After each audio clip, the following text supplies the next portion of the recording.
நீங்கள் வேட்பு மனுக்களை தாக்கல் செய்வதற்கு தான் 3 மாதங்களை நீதிமன்றம் சொல்லியிருக்கிறது கௌரவ பிரதி சபாநாயகர் அவர்களே. ஆகவே அதற்கு பிறகும் அந்த நாட்களை கொண்டு செல்ல முடியும். ஆகவே இதே ஏன் இந்த அவசரமான ஒரு காப்போத்த சாதாரணதர பரீட்சை நடைபெறுகின்ற காலம், அதனை விட இங்கே இருக்கின்ற பல சமய நிறுவனங்களுடைய சமய காலங்கள், அதை விட நோன்பு காலங்கள், ஏன் இவ்வளவு தூரம் அவசரப்படுகிறீர்கள்? ஏன் இந்த ஊராட்சி மன்ற தேர்தலில் ஒரு பிரதேச சபைக்குள், ஒரு நகர சபைக்குள், ஒரு மாநகர சபைக்குள் 5% குறைவான வாக்குகளை பெறுகின்ற சுயேட்சை குழுக்கள் கட்சிகளுடைய வாக்கை எண்ணுவதில்லை என்பதை, அதை ஏன் இந்த திருத்தமாக அதுக்குள் வரவில்லை என்பது எங்களுக்கு இருக்கிற கேள்வி. இந்த தேர்தல் திருத்தங்களிலே இளையோருக்கும் பெண்களுக்குமாக வழங்கப்பட்டிருக்கிற விஷயங்கள் வரவேற்கத்தக்க ஒரு விடயம்.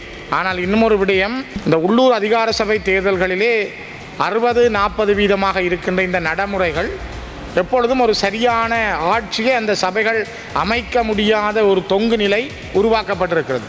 பலமுறை நாங்கள் கேட்பதுண்டு, இது ஒரு 70-30 இருந்தால், 70% வட்டார முறை தேர்தல்கள் தொகுதி முறை தேர்தலாக இருந்தால், 30% விகிதாசார முறை தேர்தலாக இருந்தால் அது ஒரு சாத்தியப்பாடானதாக இருக்கும்.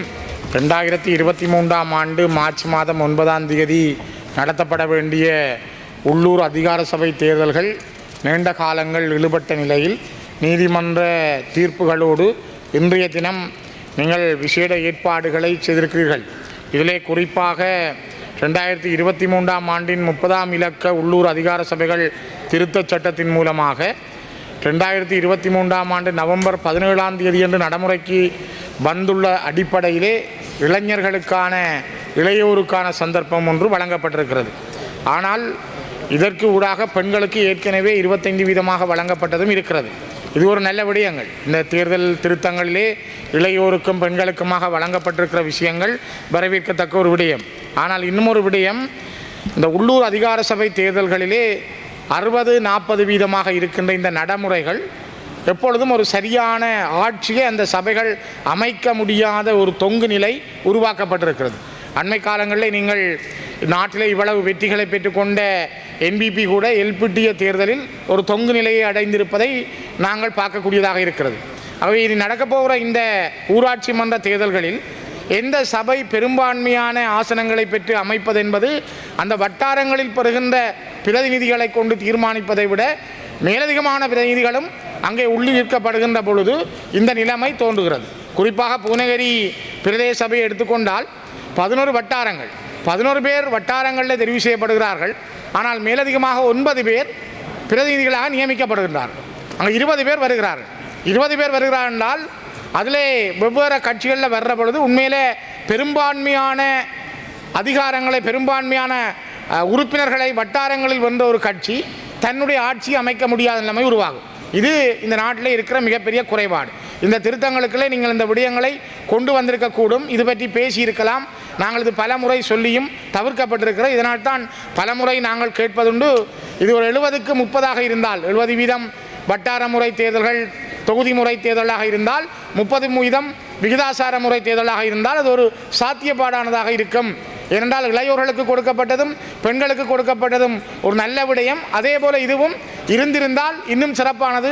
அதற்கான ஒரு வரையறை இதற்குள் இருக்கிறதா? திருத்தம் செய்ய முடியுமா? அதுக்கான காலம் காணுமா?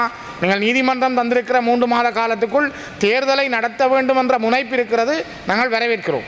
ஆனால் காப்போத்த சாதாரணதர பரீட்சை, இங்கே நீங்கள் வரவு செலவு திட்டத்துக்கான விவாதம், இதனை விட நாட்டில் இருக்கின்ற ஈஸ்டர் தினங்கள், சமய நிகழ்வுகள், இவ்வாறானவை எல்லாம் இந்த காலகட்டங்களில் வந்து போகிறது.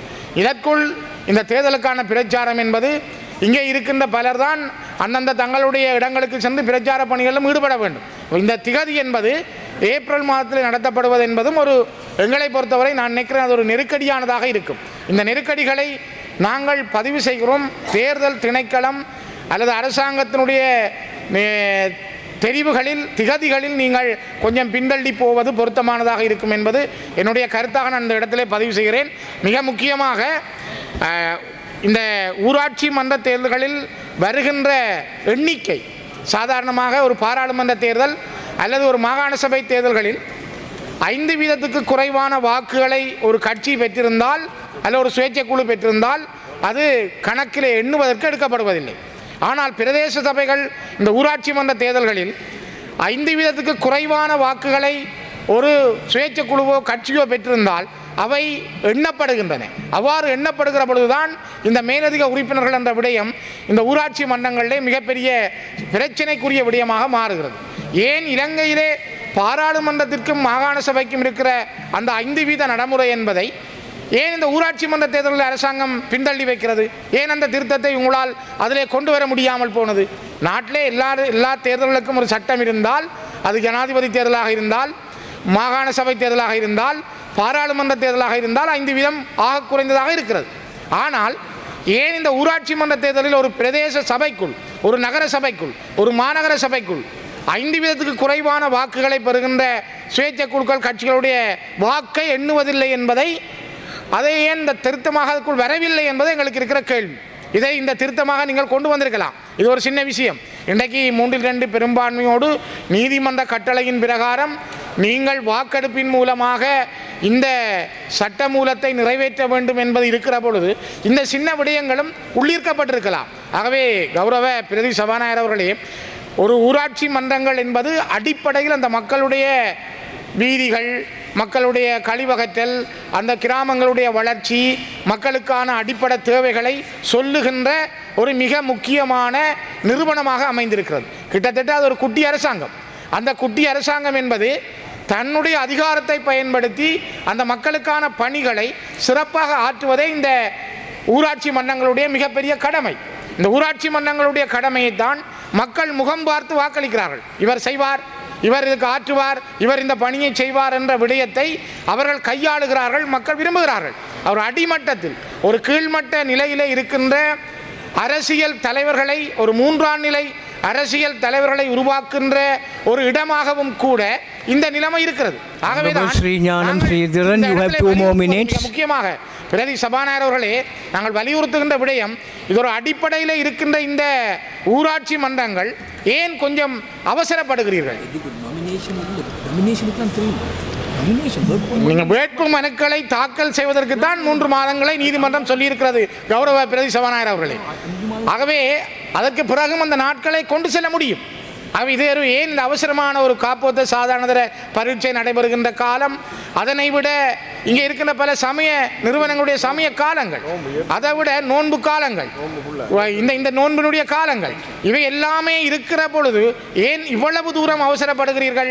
இந்த நிலைமையிலே கொஞ்சம் மாற்றங்களை கொண்டு வரலாமா என்று கௌரவ பிரதி சபாநாயகர் அவர்களை நான் உங்களையும் கேட்பதோடு அரச கட்சி சார்ந்த பிரதிநிதிகளையும் கேட்கிறேன். தயவுசெய்து இந்த விடயத்திலே அவசரம் இல்லாமல் சேர்க்க வேண்டிய சில திருத்தங்களையும் சேர்த்து இந்த ஊராட்சி மன்ற தேர்தலுக்கான ஒரு கால இடைவெளியை, காப்போத்த சாதாரணதரம் 10 நாளாக இருக்கலாம், ஆனால் கிட்டத்தட்ட அவர்கள் 10 ஆண்டுகள் படித்துத்தான் 10 நாள் சோதனை எழுத போகிறார்கள். 10 ஆண்டு ஒரு மாணவன் படித்த பரீட்சையை 11 ஆண்டுகள் காத்திருந்து எழுதப்போகிற பரீட்சையை பிரச்சாரத்துக்காக போகின்ற நபர்கள் குழப்புவார்களாக இருந்தால் அவனுடைய 11 வருட வாழ்க்கையை யோசித்து பாருங்கள். 10 நாள் பரீட்சை என்று நாங்கள் குறிப்பிட்டு சொல்ல முடியாது. ஆக இது ஒரு 11 வருட வாழ்க்கையினுடைய தொடர்ச்சி தான் அந்த காப்போத்த சாதாரணதர பரீட்சை. ஆக இந்த பரீட்சையிலே எழுதுகிற மாணவனுடைய மனநிலை, அதில் ஈடுபடுகின்ற ஆசிரியர்கள், உத்தியோகத்தர்கள், இவர்கள் இந்த தேர்தல் காலத்திலே சந்திக்க போகின்ற இடர்கள், இது மிகவும் கடினமானது. அதே போலதான் நாங்கள் இந்த வரவு செலவு திட்டத்துக்காக பாராளுமன்றத்துக்கு வந்திருக்கிறோம். இனி நாங்கள் திரும்பி இந்த ஊர்களிலே சென்று இங்கே ஒரு முறையான பான்மை ரீதியாக இந்த வரவு செலவு திட்டத்தில் பங்கு கொள்வதா, அல்லது விவாதங்களில் பங்கு கொள்வதா, அல்லது நாங்கள் பிரச்சார நடவடிக்கைகளில் பங்கு கொள்வதா? தயவுசெய்து பிரதி சபாநாயகர்களை சிந்தியுங்கள். இது ஒரு மிக முக்கியமானது.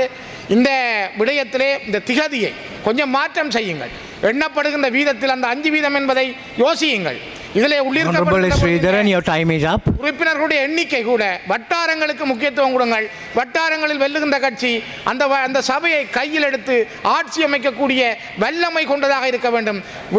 மேலதிகமாக நியமிக்கப்படுகின்ற பிரதிநிதிகள் அதற்கு குழப்புகின்றவர்களாக மாறக்கூடாது என்பதையும் நான் இந்த இடத்திலே கேட்டுக்கொள்கின்றேன். நன்றிகள்.